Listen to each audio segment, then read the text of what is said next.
So IGN just came out with this list of the 25 best From Software bosses. So I wanted to rank the bosses for myself. My first thought was to use a large language model to sort all the bosses into like a tournament bracket, choose winners one at a time. In case you're curious, ChatGPT gave me the best results. But pretty quickly, doing one-on-one comparisons like this just didn't feel right. Like, how do I choose between like Gale and Midra? They're just so different. And so I pretty quickly realized there were just way too many factors to do this like in a tournament. So next thing I did was I narrowed the full boss list down to like the 60 or so bosses that I thought would have a chance at making the top 25 for me. I exported the list to a spreadsheet, created 6 categories to rank the bosses on, and ranked them all, and used that to figure out kind of a preliminary top 25. It is still kind of more of an art than a science because I took the list that just felt the closest to correct. I used different weights for the different categories, and I then just manually adjusted it. Turns out what I care about the most are the fight mechanics, the hitboxes, and the challenge. Like if a boss is boring or very easy, it just didn't have a chance of being at the top, so I did some kind of manual adjustment.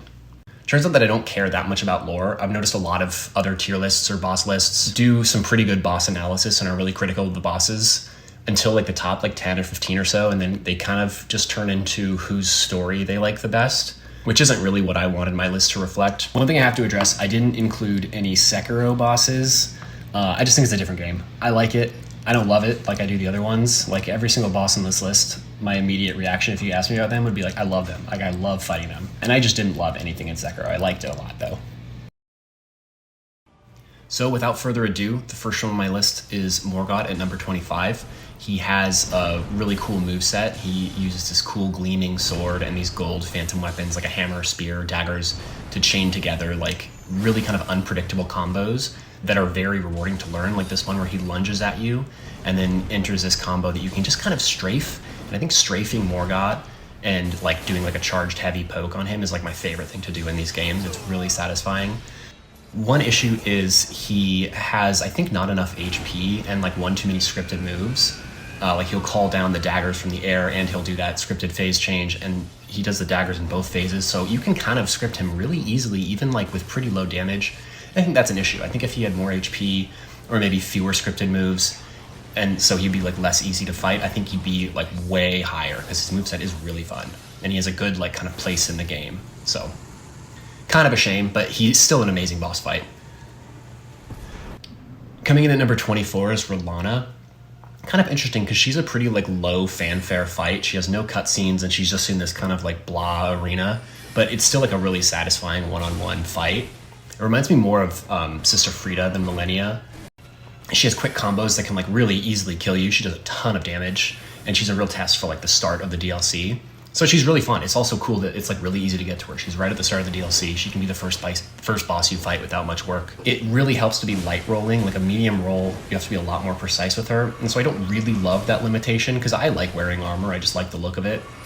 But light rolling does make this fight a lot more doable. Not necessarily a weak point of the fight, just something to keep in mind that there is kind of a limitation on medium rolling. It's a lot harder. Visually, she's really cool. She's got this straight ahead kind of knight look with this flowing cape and the Carrion Knight magic spells that you've seen before. And then in phase 2, for her phase shift, she sticks her swords out and lights one on fire and the other one gets a magic blue glowing effect. And it looks amazing. And her stance is really cool and it kind of like frames her form and looks really great. Unfortunately, that is also like one of the best times to go in and wail on her. And you can like very easily skip phase 2 because you have a lot of time and you can get a stagger, and her stagger gives you time to do another attack. So it kind of ends the fight, and it's kind of a shame because it's kind of the best moment in the fight. So it really should have been a cutscene, and then phase 2 I think I would have appreciated more, but I like almost never see phase 2. So I think that's a bit of a weakness, but she is still like one of the better fights. Okay, with Lady Maria, I fully acknowledge I would probably rate her a lot higher if I spent more time with her. I only played Bloodborne once, and I really just didn't struggle with her. I second tried her while I was still just trying to like get oriented to her moveset, so you'll see I actually take a ton of hits in this fight. It does kind of go to show how well designed Bloodborne is as a game, because you're ready to face Lady Maria like the moment you meet her. She's, like all the other hunters, very parryable. I do think that because she's so parryable, she could probably be trivialized if you get really good at her. but she looks fantastic. Her moveset is really fun. She kind of dips into her blood magic and has these 3 phases, where in phase 2 she'll add this like swirling blood effect to her attacks, and in phase 3 there's also these like gusts of fire. She has this really cinematic looking leap attack where she jumps up into the air and then crashes down on you, and there's this pool of blood and fire that comes out. It looks really cool. I actually think it looks better on Lady Maria than the reskinned version that comes up again in Dark Souls 3 on Sister Friede.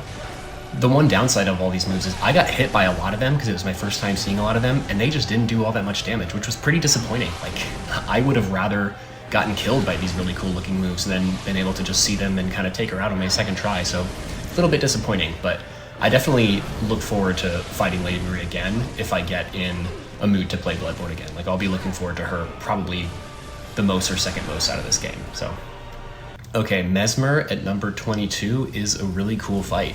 He can chain together these pretty long combos that don't really have openings, so you're kind of just rolling around and waiting for your turn to hit him, and then you get your one punish in, and then he does his next combo.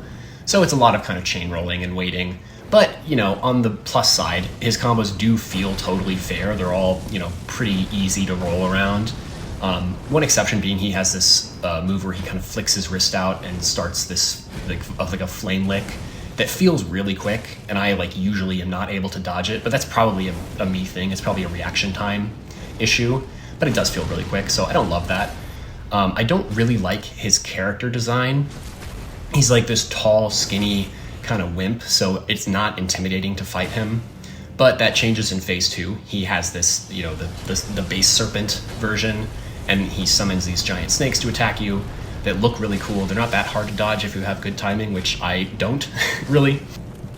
But it also leaves him open for bigger punish windows. So like overall for me, I think phase 2 is a little bit easier and better. So I prefer phase 2 here.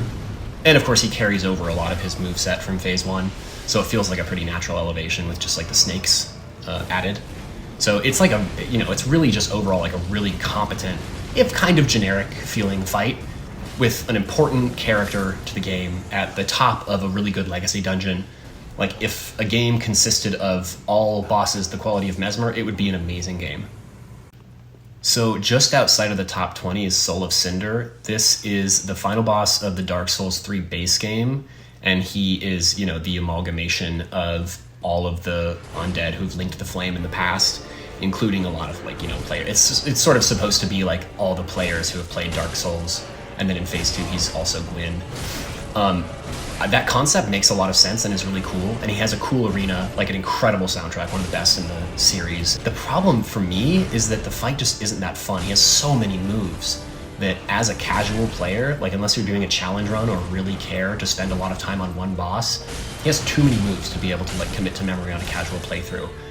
And that's by design, and I think the design makes sense. I just don't love that. So for that reason, I don't think the combat feels quite as fun as some of the other bosses, a little bit higher. So I kept him out of the top 20, but you could reasonably disagree with me and I wouldn't have any issue with that. He's a great boss, and he makes a lot of sense, and he like works on so many levels. Like I said, the soundtrack, the combat is good, if a little bit, you know, overwhelming in terms of his number of moves. And it's such a good ending to the trilogy. Like, in my opinion, one of the best gaming trilogies of all time. It's just kind of interesting that I play these games as a leveled character. I hardly ever do challenge runs. I've done an Elden Ring level 1 run, but I don't know if I'm ever really going to do that for any of the Dark Souls games. I just like playing them as a leveled character. And so he's the final boss. So by the time you get to him, you know, unless you're saving the DLCs for last, which is valid, you're at or near the highest level that you will be on that run through. You're as survivable as you will get. And so, despite the complexity of the moves and how much I get hit, he's like really survivable, you know? Like, I don't think I've ever had more than 2 attempts on him. I think I've always first or second tried him. Just because I fight him later in the game. Like, he's getting me locked in all these combos, and I'm not taking that much damage. And I'm not over-leveled at all. I level pretty conservatively, usually just using boss souls, so I think that's a little bit of an issue, but like I said, he still works on so many levels that it's insane that they pulled it off. Really good concept, even though I don't love it. Really good soundtrack, really good arena, so definitely one of the top bosses, just not for me in the top 20. So for me, kicking off the top 20 is the classic duo fight, Ornstein and Smough from Dark Souls. I have changed my mind about them almost every time I fought them. I really didn't like them at first. I thought they were an unbalanced mess. And I didn't like, and I still don't like, how the fight works because you get them stuck on pillars. But I have to admit that it does work. It is a good fight. It's very fun. I tend to play these games very aggressively. You might even say greedily.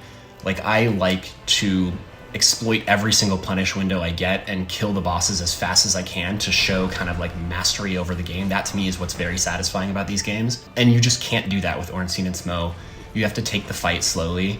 They basically like demand your respect, they demand care, and you have to just run around the arena and get them caught on pillars. And it is very gratifying.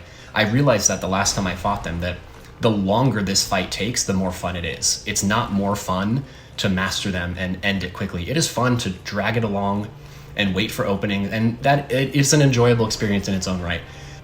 I will say, however, like I said, beating them is based on getting one of them stuck on a pillar to separate them, and while that works and it is fun, it doesn't feel like fluid combat. It feels like an exploitable glitch in a game that's just getting a little bit old, which is what it is. And I think it says a lot about From Software that they have gotten to the point where they can do duo fights that are really good and that work without using this kind of mechanic that feel just like normal combat. So they are good for their time, but they are very good in Dark Souls 1. They are a fun fight. Another issue is the second phase is so out of balance with the first. Like, I don't think I've ever failed once I've made it to the second phase. So really what carries this fight is the duo phase, the first phase. That is what this fight is. Even if you go the harder route with Big Ornstein, like I did here, it's still just not that hard, because fighting one of them is just infinitely easier than fighting both of them. It just becomes kind of a straight ahead fight, which isn't that interesting. They don't have that many moves, so. But undoubtedly iconic, started a tradition of duos that is kind of a murky tradition. I don't know if I really love it. They have pulled it off a couple times, but more often than not, I don't like the duos and trios. But Ornstein and Smough is one of the better ones. So for me, they deserve a spot in the top 20. I would be kind of surprised if people rated them much higher.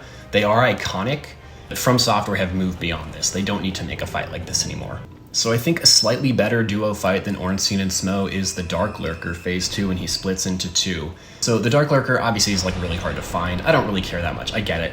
The run back is bad and you have to use a consumable item. That's not great. But outside of the game design decisions, just this boss fight is great. The phase 1 is an absolute joke, but it does familiarize you with his moves. He has these ranged casting attacks that have various speeds, but are usually quite slow, and they keep his character stationary for a while so you can run around and run away from him. And he has just one melee attack that's like insanely easy to avoid. You can just walk in the right direction and it won't hit you. And so his melee is very easy to deal with.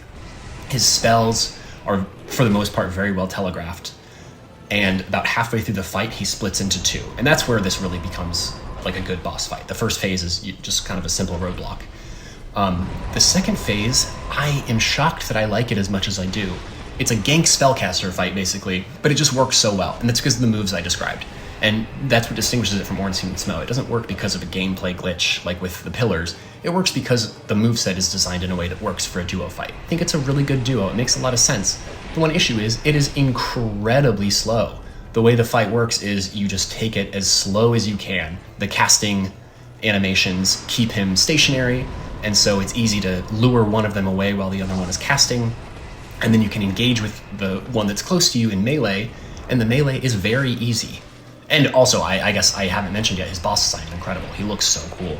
This like fallen angel type. Really great. Wish he was a little bit easier to find. But I do think this is the best duo in Dark Souls 1 and 2 with that kind of slower, more deliberate combat style, though they have improved it with the faster combat style, as we'll see later. So next up is Champion Gundyr, and this is just a top-tier bash, you know? This is the first in an archetype of boss fights that usually make it, you'll see a lot very high on my list. This is what I love, a boss fight where you're really locked in. He never gives you a break. He's extremely aggressive. I think even with Elden Ring and its DLC, I think Champion Gundyr still is the best they've ever pulled off a boss not giving you any breaks. It literally feels like there are no openings. The first time I fought him, I didn't parry, I just rolled around and counterattacked, and it is possible to fight him that way. You just have very limited openings. The way you really ought to fight him is with parrying him. You can create so many more openings by parrying him. And I don't usually like parrying, And so I thought I wouldn't like this boss when I found out that that's how you're supposed to fight him. But it really works, and here's why. All of his attacks with his halberd are parryable, and then all of his kind of wrestling attacks where he's punching and kicking and body slamming you are not parryable. And that to me just makes intuitive visual sense. I think that's a great mechanic. So you don't need to guess what attacks are parryable, which I think is an issue with parries in other games. You can parry his halberd and you can't parry his fists. It makes total sense, and it really works with the fight. And also he has enough HP and the ripostes, do the correct amount of damage. You can't trivialize him by parrying him. It just makes his fight feel more fair, feel more like you're in control of it.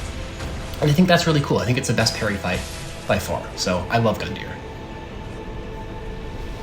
I think that if he weren't in such a stacked game as Dark Souls 3, he would stand out more, but because there's so many other amazing boss fights in Dark Souls 3, he's just he's like top 20 for me instead of, top 10, like if he were in like a Dark Souls 2 type of. Speaking of Fume Knight, let's be real here, people love him because he's one of the most badass enemies that From Software have ever created. He has this dark, heavy armor, he's dual wielding swords, and one of them is like literally bigger than your character player. Like, he is just badass. He swings the big one pretty slowly, so it's a little bit easier to get out of its way. But if you don't, it does so much damage that you pretty much have to find a heal window right away. His moveset is, like the other Dark Souls 2 bosses, like really simple, so I am not under any impression that I like him because he's such a good fight. He's an okay fight. His bread and butter, like a move he'll do like 80% of the time, is this 2-hit combo with his regular size sword, and then a couple of follow-ups, a couple different follow-up options to keep it interesting. And that's basically his entire phase 1. So his phase 1's pretty easy. Then he'll power up his, massive metal door in his hand with fire. Looks amazing again. Gets a couple new moves that, it goes a little bit faster. Still not that hard. It's just very fun, and it looks really cool. It's really fun to engage with this guy. And he also has some pretty well telegraphed, like ranged pyromancy attacks. I think that what makes this fight difficult isn't so much his moveset as much as the stamina cost in Dark Souls 2. Like, rolling is really expensive, and the adaptability stat makes the hitboxes feel a little bit inconsistent. And so that's a little bit of an issue, but that's more of an issue with the game than the boss. So all in all, like, I do think it's a really competent fight, decent moveset against this unbelievably badass enemy. And you can get his sword and everything. Like, that is a formula that will always land a fight in my good graces. So Kalameet is the first difficult DLC dragon, which became like a tradition in the Dark Souls games. They have a DLC dragon that's really hard and fun. And Kalameet is the reason that became a tradition, because he's very fun and he works really well. He has one of the coolest cutscenes in the catalog. He, gets shot down by Goff, the big archer guy, shoots a giant bolt at him. Great cutscene. And then you go fight him. He's a really formidable foe. He'll punish you for mistakes, and he'll punish you for some right moves too, like he has some jankiness for sure. Especially he has this head swipe move that can actually catch your character model and drag you into where his hitbox is by the time your iframes expire, so you end up getting a hit even though you rolled. That's obviously very annoying. It's not fun when that happens, but you can kind of get used to it. Like, I got to the point where in my fights that was not happening at all. You have to just time and place your rolls correctly, so you can get past that, but it is obviously a weakness. But otherwise, what's really cool about him is, even in this Dark Souls 1, combat speed, which is very slow and methodical, this feels like a fight of desperation. You're rolling and running and sprinting to get out of the way of like flame attacks, and if you're sprinting at the perfect time, you just barely get out of the way of the fire. It's really cool to me that a fight in a game this slow can feel this desperate and fun. I think Kalameet really works. It's very dramatic. When I'm playing him, I feel like I'm like watching a movie, like my heart rate is pumping. It's like so fun. So I love Kalameet. I think he's very successful. I think he's been improved on, obviously. There are 2 other dragons that are going to be higher on this list. But I think Kalameet is, there's a reason that he is the kind of prototype, and the reason that dragons became a DLC tradition for From Software in Dark Souls, because like, he's awesome. He's so much fun. It's really cool to fell the black dragon. So up next is Mohg, definitely one of the best fights in Elden Ring, I think. And like first thing to notice is just like the impression you get, like he's the devil and you're in hell, you know? Like, well, I mean, it's actually even cooler than that because there's kind of obvious Greek influences, and for a classics nerd like me, that really worked for me. Like it's obviously in like a Parthenon style of building, and he has this trident, which, yeah, it's kind of devilish, but also, you know, like poor Poseidon, right? Like there's obviously also a classical symbol too. And I think that really works with Elden Ring. It's like a polytheistic, you know, game. And so this idea of Mohg being just like the emissary of just another god, it just works really well. I feel like you're fighting, you know, a demigod. So I think thematically it just works really well. Phase 1, I think, is his strong point. He has this massive trident that can hit you from halfway across the arena. You have to get used to the length of the trident, but all of his moves are pretty well dodgeable. Some of them aren't totally intuitive, but you can learn them pretty quickly. And he has this ominous nihil countdown that is a good punish window and also gives you an update on where you are in the fight. That's unique. That's a really cool mechanic. I feel kind of neutral about the nihil attack itself. Like, yeah, it's guaranteed damage, yada yada, but like you can survive it even without the special physic tier, so I don't really care. I think phase 2 is Mohg's weakness. His trident swings now get a trail of blood flame on the ground, and so they sort of just turn the arena into a fiery mess. And this kind of arena narrowing effect is just based on the RNG of his moveset and not done in like a more thoughtful way. So you can get in kind of sticky situations that don't make a whole lot of sense. You kind of have to get a little bit lucky with the moves he chooses. And it wouldn't be that big of a deal if he used his flying moves more. Like he has this one move where he'll fly up into the air and go halfway across the arena, and that way he's escaped from all of the blood flame that he's left on the ground. But he doesn't do that much. It's so mostly melee moves, so you often get stuck in a pool of fire, and that's just not great. But still, an amazing duel, very fun fight. But the unpredictable effects on the arena in phase 2 do keep it out of the top 10 for me. But solid moveset, excellent design, one of the better bosses they've ever made. So the Nameless King is this big bruiser. He rides in on a dragon, fights you in this mystical fog-filled arena with this giant spear he's holding. Like, there's not much more to say. And also, he's legendarily difficult. Like, this fight scratches a lot of itches. He is really fucking cool. And he is, for me, the real treat of the base game of Dark Souls 3. I do wonder how much of it is aesthetic. It just looks so fucking cool. He looks chatty as hell on that Stormdrake. But it is also a really good fight. The first phase is pretty easy once you figure out the camera. He has this majestic flying attack that made it all the way into the Night Rain trailer, so he is so iconic. You just hit the Drake in the head, you maybe get a riposte or two, and you dodge attacks from the Nameless King riding on its back, which are quite delayed, so it's actually a pretty good foreshadowing of the second phase when you're fighting the man himself. Come phase 2, you take out the Drake, you face the Nameless King himself. The duel is just a straight ahead duel. It's very obviously fair. You can see all of his attacks happening. There are delays, which I see people making a big deal out of, but I came from Elden Ring, and he doesn't feel any different from, say, like Elemer of the Briar, right? Like one of my favorite mini-bosses in Elden Ring. His attacks have delays. You get used to it. You can see it happening. One thing that isn't totally intuitive is some of his lightning attacks have a delay that there's obviously no visual cue. The lightning just comes out of the sky and hits you, and you just need to figure out what the delay is. So that's a little bit less fair, but not...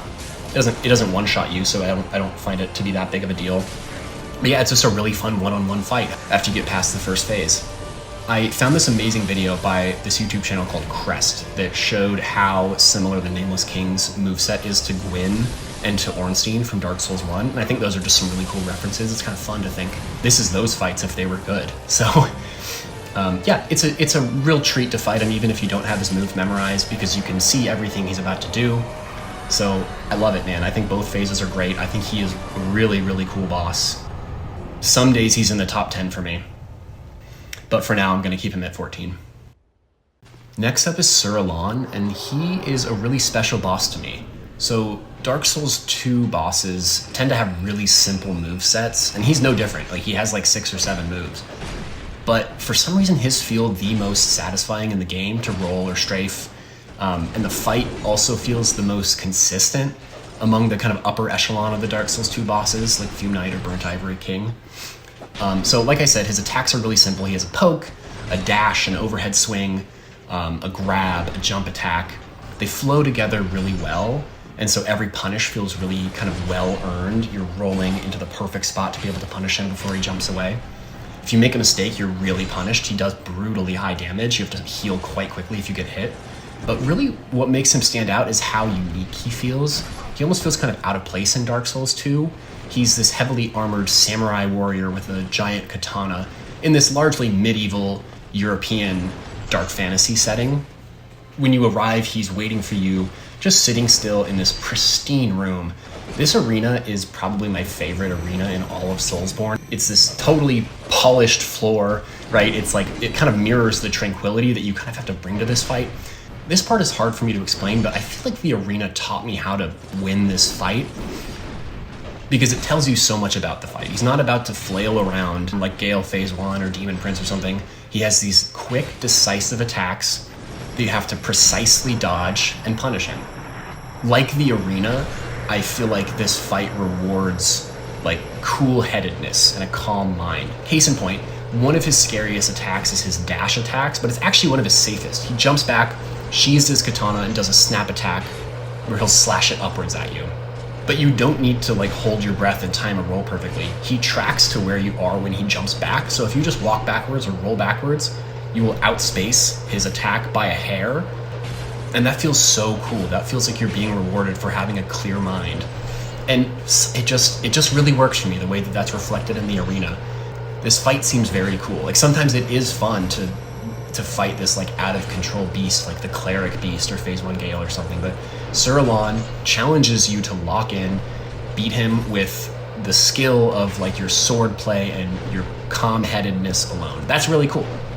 I don't think a lot of bosses can beat that feeling. So Demon Prince Phase 1 is, in my opinion, the perfect duo fight. I think it's the best duo fight they've ever made. I think their second best duo fight is in this same game, and you'll see it a little bit later on this list. It's just one phase of another fight.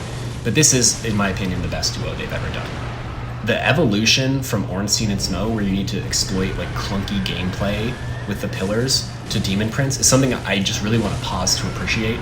You have this giant, basically open arena. There's a couple structures, but nothing you can really use to separate the bosses. And it's just two demons wailing on you. I think that it's great because the way that the demon's movesets are communicated to you makes perfect sense immediately, intuitively, visually.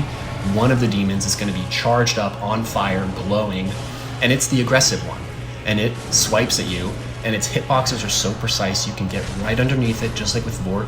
Dark Souls 3 was great with these precise hitboxes, and you can wail away at its legs. Meanwhile, the other demon is burnt out, it's not glowing, it's dark, and it launches AoEs at you. And they're very well telegraphed AoEs. It like shoots these clouds of dust at you that basically alert you, get the hell out, something's about to happen, and a second later the dust explodes. I think that's perfectly telegraphed. Also, the size of the boss models is an asset. They're like these skinny demons. They're not these giant, like, hairy beasts like Vicar Amelia or the Cleric Beast or something where you can't see what the hell's going on. You can see through their limbs, so even if you're in like 2-on-1 melee combat, you can see everything that's going on. They have great hitboxes so you can dodge and you can still get your punish windows in. Perfect fight. Really, really underappreciated, I think. Phase 2 turns into a one-on-one that has many of the strengths of the first phase, but there's a new level of intensity and I think a couple more issues too. The boss model is bigger, so you can't see as well what's going on. And a main casualty of that is like the special attacks he gains. Like, I just have no idea what he's charging up sometimes because you just can't see above like his waist when you're up close to him, exploiting the precise hitboxes by getting under him and attacking him, which is what you're supposed to do. So I think that's a little bit of an issue with Phase 2. He also has a lot of health, so it can kind of drag on unless you're overpowered. And so I do think Phase 1 is the meat of this fight, and for that reason, I'm not going to rank them higher than 12, but it is so good that I wanted to highlight how freaking good this duo is in Phase 1, so. And it is still fun and engaging from start to finish, even if it does drag on a little bit. So one of my most anticipated moments every time I play through Elden Ring is getting to the boss at the end of the Great Bridge in the ruined city of Farum Azula, right? This very cool ruined arena featuring the Beast Clergyman and Maliketh. Not just because of how fun this fight is, but also because of the placement of the game. It like kicks off the end game boss gauntlet that I think is on par with like the Ring City DLC for Dark Souls 3 in terms of how fun all of the remaining bosses are, with the exception of Gideon, with the exception of Half-Light, right? So in that sense, Maliketh is kind of like the demon prince of Elden Ring. Like, it's the joyous entry point to, hey, you're about to reach the peak of gaming right here. Like, some of the best bosses we've ever made, you're going to fight. So for that reason, Maliketh has a real pride of place for me, just because it's such a good place in the game. But fighting him is also very fun. Beast Clergyman is pretty easy, frankly. You just bait out this slam attack that you can punish, and you can jump over his Beast Claw attacks. I could probably fight Beast Clergyman all day. He is very quick and aggressive, but it's fun. Phase 2 is obviously amazing, looks very cool. One of the coolest boss designs they've ever made. And it looks very intimidating, but for the most part, that's actually pretty deceptive. I actually find Phase 2 pretty easy. You can get under him a lot. He has a lot of blind spots, and it's fun to get into those blind spots and exploit them for big damage. So yeah, great boss. He also interacts with the arena in a really unique way. He can jump up on the pillars and grab them and attack you from there. I think that's really cool. I think that's one of the best arena designs that they've ever made. So the first up in the top 10 for me is Midra. I think Midra is a nearly perfect one-on-one duel. He's unrelenting. He has this very graceful moveset, very satisfying to roll around, very clear telegraphs. He has no gotchas, no snap attacks, consistent punish windows, very gratifying to fight. If you get hit by him, it is absolutely your fault. You probably mismanaged your stamina or something, because you can avoid everything he throws at you. He also has a very interesting balancing decision in that he's vulnerable to staggers. He's vulnerable to I think just about every status effect. And so you can really take advantage of him, but that's balanced pretty well with, he has this massive health bar. I think he has 50,000 HP. And so even if you're taking advantage of his vulnerabilities, it still takes a long time to beat him.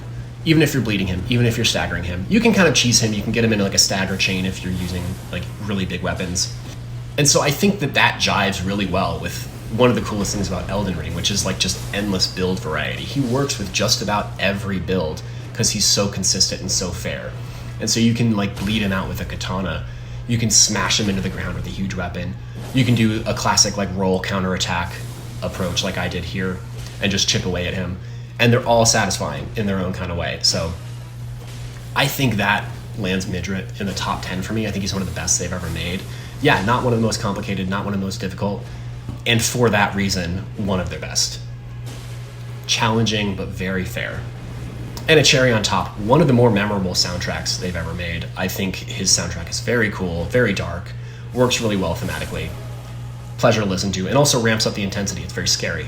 So yeah, great boss. Top 10 for sure. Manus is a really fun boss to fight. You have to stay kind of at a mid to long range in front of him and bait out a couple of safe punishes, like overhead slam attacks. He has this one where he shoots his arm out kind of further than you'd think would be physically possible, and his hand lingers there for a minute, and you can punish him there. So you can punish a lot of things that way. And the reason that you have to stay at a mid range is because he has this kind of get the fuck off of me combo where he'll just do a really quick roar, and then we'll do 5 hits that will lock you in and probably kill you. And so because of that, you kind of are required to be positioned away from him. It's very hard to react in time to avoid that basically one-shot combo. And I don't usually like bosses that have positioning requirements because of one of their moves. It's what people hated about pre-nerf Promised Consort. You had to avoid his double slash by strafing his left leg. And Manus has that issue, but with that said, he is designed that way. It's very clear that this is how he's meant to be fought, and he's optimized around that mechanic. His arena is plenty large enough to run around in. There's a few pillars that don't really get in your way, but he can destroy them for shock value, which is cool. You might run into the end a couple times during the fight, but you can just as easily keep running around him. And all of his attacks and punish windows are optimized for this mid-range fight. Like I said, he reaches out his hand and it lingers there for a while, and then you can punish it. So it is a really well-designed fight for the experience it's trying to pull off. It's just not my preferred style of fight. But to give credit where it's due, he pulls off this kind of fight better than any other similar fight where there's a requirement in positioning like Centipede Demon or pre-nerf Promised Consort or something like that. I also think worth mentioning Manus is at the top of the boss design. I think he is the coolest looking boss they've ever designed alongside like maybe Bayle and Astral are like the only ones that are as cool as him.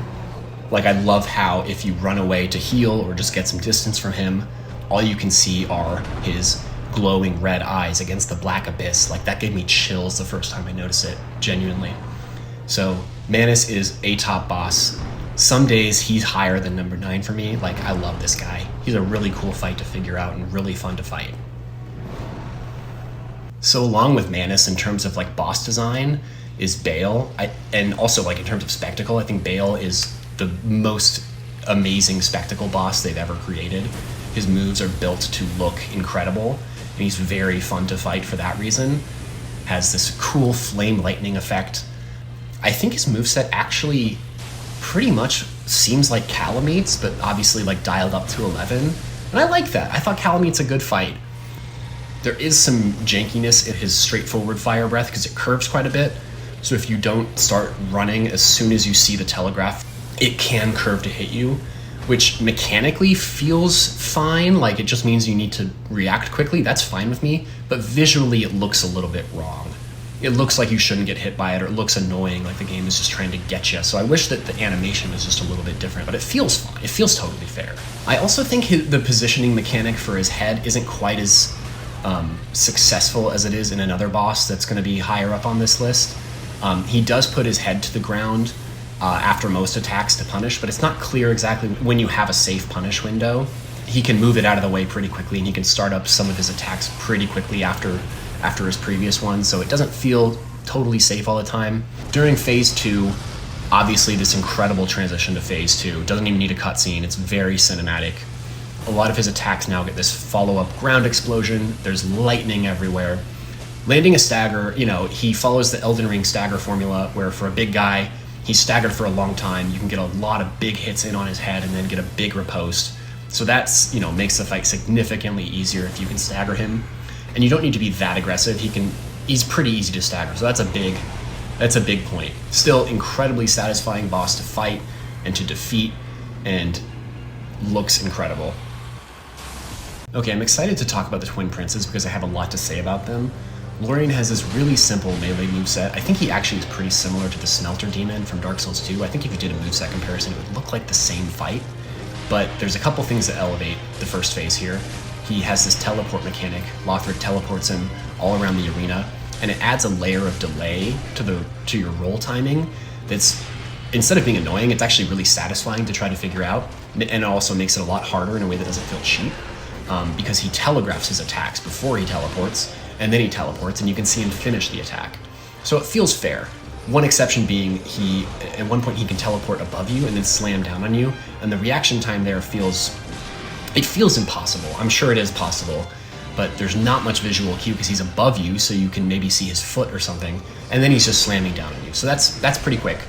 Not the best move, but otherwise Phase 1 is really fair and really fun.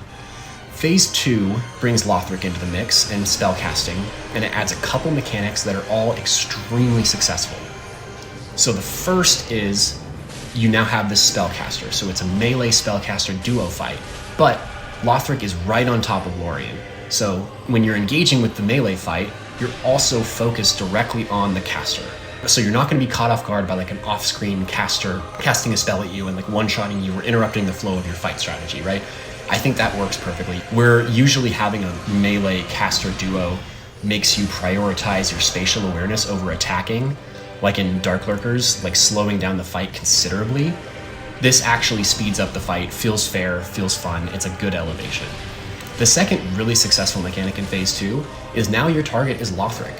You went from dodging Lorian's swings and trying to hit him, a big target, to trying to get around Lorian and attack the most protected spot. So you have this narrower, better protected target, and that's really great. You can control how aggressively you want to play. You can just keep fighting Lorian the same way you did in Phase 1, and then you get a couple of free punishes on Lothric when he's trying to revive Lorian, but that makes the fight take way longer.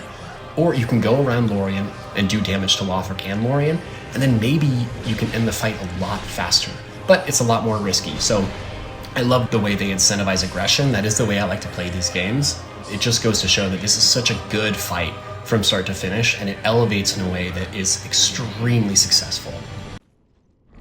Friede, I think she's one of the best paced, most dramatic feeling encounters FromSoft has made. First phase, just a simple kind of duel. She is very fast and aggressive, but she has low poise. So just like with Millennia in Elden Ring, you can interrupt her flow by just like attacking her. But unlike Millennia, she doesn't just like eat stuns. So you can pretty consistently play her very aggressively if you want. If you don't want to play her aggressively, she's very easy to backstab once you figure out her invisibility attack. The fight also just sounds great. You hear like her footsteps on the ground and like her dragging her scythe against the ground. It's in this chapel. There's this religious atmosphere, and she's dressed like a nun. Like it makes it feel like you're like fighting a demon, right? Or maybe you are the demon, right? It's very like Dante's Ninth Circle, frozen hellscape, and I love that. Second phase, now it's a fiery hellscape. It's a great duo battle.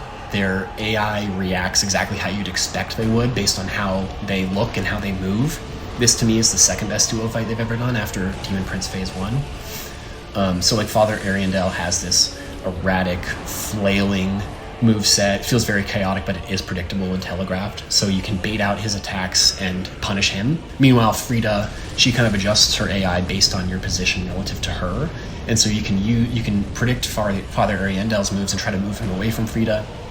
If you're close to her, she will attack you aggressively. If you're far away, she supports with just like ranged ice AoE attacks. Then comes phase 3, there's the fake out. The fight kind of resets, gives you a moment to breathe. You get an item, a Titanite slab. Friede for phase 3, she like resurrects. She has longer combos, new AoEs. She feels very unpredictable. She has this, obviously a new Black Flame scythe, so she's now dual wielding these scythes, very cool looking. You are completely not in control anymore. You basically have to keep up with her. You can't really dictate the pace. I think one of my favorite things about this fight is that she has 3 health bars. It doesn't feel boring, I love it. And every phase is like a logical progression to the last one. Friede has the same moveset every time, and then it's elevated by either Father Ariandel or by the Black Flame moves in the third phase, but it never feels excessive. Okay, I put Slave Knight Gale at number 5. Most people consider him From Software's best, and I think that's totally valid, and I probably agree when you think about the lore as well. I think they did such a good job with his story and his place in the game as the real kind of final boss of all of Dark Souls. I think he makes a lot of sense and is very satisfying. I do think the fight actually leaves a couple things to be desired. Like, there's no denying, not to take away. It is incredibly engaging. It's very well crafted, very fun. I have it at number 5 for a reason. His moveset is unique, a lot of variety, demanding. He's very aggressive, so it keeps you kind of locked in, which I love. But his attacks always feel really fair, they feel really avoidable. He has no real gotchas. I think Gale really shines in phase 2. His sword now gains this trailing attack from his cape that can do extra kind of chip damage to you if you don't delay your rolls a little bit and time it really precisely. What's really magical about it is he has a way, his animation has this way of communicating that he is attacking, but that you need to delay. And so it's really clear when you're supposed to roll. It doesn't feel unfair at all that he has delays. He's one of the only times they've ever pulled off this sense of a delayed attack that you can tell is delayed. And I'm not really sure how they did that. It's just magical, and the way the cape works is magical. They tried to replicate it with Consort Radahn in phase 2, but they just don't work as well. Then phase 3 happens, he gets this exploding skull attack, sends projectiles out everywhere, you have to run away, and then he jumps at you and re-engages. So it's just a quick break, but it is a little bit of a flow breaker. It's not hard to avoid. You just need to take a second and run away, and I don't love that. A minor gripe. He's still very fun, still has a very similar moveset to phase 2. So it's the same fight, really, just more intense. He's jumping around more, feels like a good elevation, very dramatic. Great music. He's awesome. Because his attacks are so well telegraphed by his animations, it doesn't feel all that hard, but he's super fun. Like, hugely fun, nothing feels cheap. He's awesome. He's a great fight. Okay, so now just in the imitated but never beaten category, like Artorias, he's just the perfect fight for the first Dark Souls game. I prefer the faster pace of later games, like Bloodborne, Dark Souls 3, Elden Ring, but I have to acknowledge that Artorias is just perfect for the movement speed and the pacing of Dark Souls. His moves just fit in so well with the speed of the game. You're just like locked in this chess match, which Artorias is the first time I realized that this is what I like about so many of the bosses that are my favorites in From Software is you're locked in. If you fought him, you just fucking know what I'm talking about. He's jumping all around the arena. He's doing these flips. He can punish you no matter where you are, what distance you are by comparison to him, so you never get away from him. And you can make so many openings with like good gameplay, but he doesn't let you hang back. So like it doesn't feel unfair. Like every attack has these clear visual cues, you react accordingly. A really interesting moment in this fight is his phase change, or he has like a buff where he flips away from you and tries to like buff up himself with this like purple, like abyss magic or whatever. It's such an interesting moment in the fight because if you want some breathing room, you can see that he's doing a second flip back, and so you can take it, you can heal up, you can kind of get ready.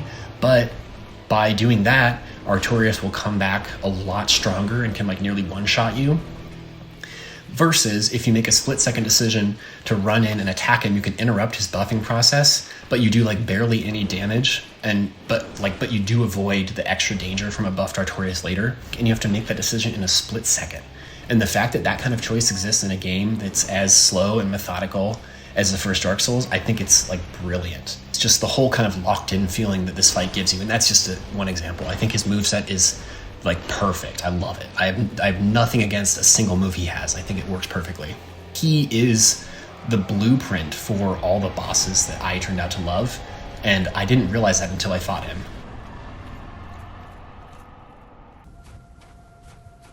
Orphan of Kos, besides pre-nerf Consort Radahn, who no longer exists for most players, is the hardest boss they've ever made.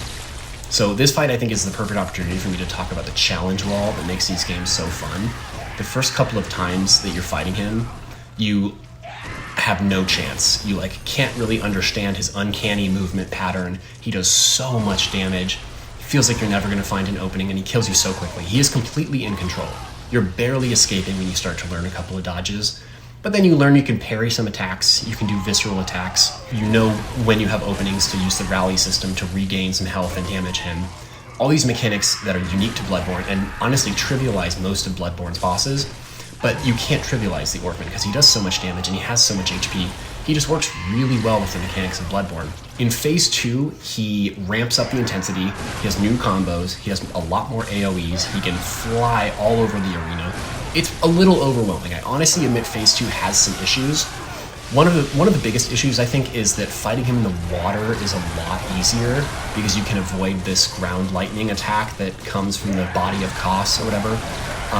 But fighting in the water is completely unclear to you because water usually means instant death in these games, but positioning-wise, it is the best place to fight him. So other than the water mechanic, which I think is a little bit of a weakness, he is one of the perfect bosses. I think he's the best boss in Bloodborne. I think he's the hardest boss they've ever made. Mechanics are great, showcases everything Bloodborne has to offer in a way that feels fair and difficult and challenging and rewarding. And I can't neglect to mention the atmosphere, like the setting of this fight. You're on this beach where it feels like nothing has ever really happened. It feels very primordial, and there's just this corpse of this strange alien beast. And it just enhances the horror of this fight with the Orphan. It just feels like deeply unnatural, and the way he moves feels deeply unnatural too. So really great kind of thematic fit there with the moveset, with everything. Very satisfying, good fight, and one of the biggest challenges they've ever made. So an unforgettable boss. Okay, my top boss in Elden Ring is Godfrey. It is just this perfect fight against this just godly dude running a strength build, right? Like, he is my hero. His moveset is really satisfying. You roll, you strafe, you attack, you jump. He keeps attacking you. It's just nonstop. He picks up that mantle in Elden Ring that started with Artorias for the nonstop duel where you're never safe. You're locked in, just like you are with Artorias, with Gundyr, Orphan. He's really big, and his hitboxes are really precise, like Demon Prince's, so you can slip around him underneath a lot of his attacks if you move right, and that's super satisfying. Elden Ring is the only game with a jump mechanic, and it's really obvious in this fight when you can jump certain attacks, like his stomp attacks. I think this is the best fight of the jump mechanic in Elden Ring. It just works. It makes sense visually when you're supposed to jump. You don't have to guess if an attack is jumpable. Kind of like how in Gundyr it makes me want to parry, Godfrey makes me want to jump. He has these big scripted earth shaker stomp attacks in both phases, and you get huge punish windows, and they're absolute nail biters because they're way more delayed than you'd expect. But still, they don't feel like a snap attack. Like, it's still pretty easy to avoid. They're just slow. Second phase, he becomes Horalu, and that is like pure terror. Like, the cutscene and the transformation are probably my favorite in the series. Like, Ludwig is the only one that comes close. Gale is probably like a distant third. And then in phase 2, yeah, he's just trying to like wrestle you and like rip you apart. But it still feels very fair. His moves are fast, and they feel similar enough to phase 1 that you kind of instinctively understand how to avoid them. Also, his poise balancing is basically perfect. Like, he might stagger if you're very aggressive and keep attacking him and get heavies in when you can. Plus, there's just something about his reputation in the game. Even for a total non-lore nerd like me, I knew exactly who he was on my first casual playthrough. His attitude is just the chattiest, like, respect for the next Elden Lord. Godfrey, for me, is the peak of this game, and one of the peaks of all of gaming. Okay, and my favorite boss of all time is Midra. I think Midra is a genius boss. Like, seriously, look at what we have. It's this unhinged, just savage, massive, muscular, aggressive dragon that just absolutely wants to kill you. Gives you no breaks, does not go down easy, you can barely damage it at all. But the entire fight, you can see everything. You know exactly when to punish him and when you aren't safe, but you never feel entirely safe. It's genius. So obviously they accomplished this by making the head the focus of the fight. I'm sure I don't need to mention all the ways they did that. Like, that's the lock-on point. He holds it to the ground after every attack. It takes more damage than his legs. And then you find out at the end that you get this unique, like, extra large riposte if you've done most of your damage to his head. Everything is kind of to get you to attack his head, but that doesn't make the fight feel easy at all. You still barely do any damage. If you make a mistake, the damage he does is insane, and you can get stuck in a combo and killed like immediately. Plus, where you're standing right in front of him, that is the scariest place to be considering his moveset.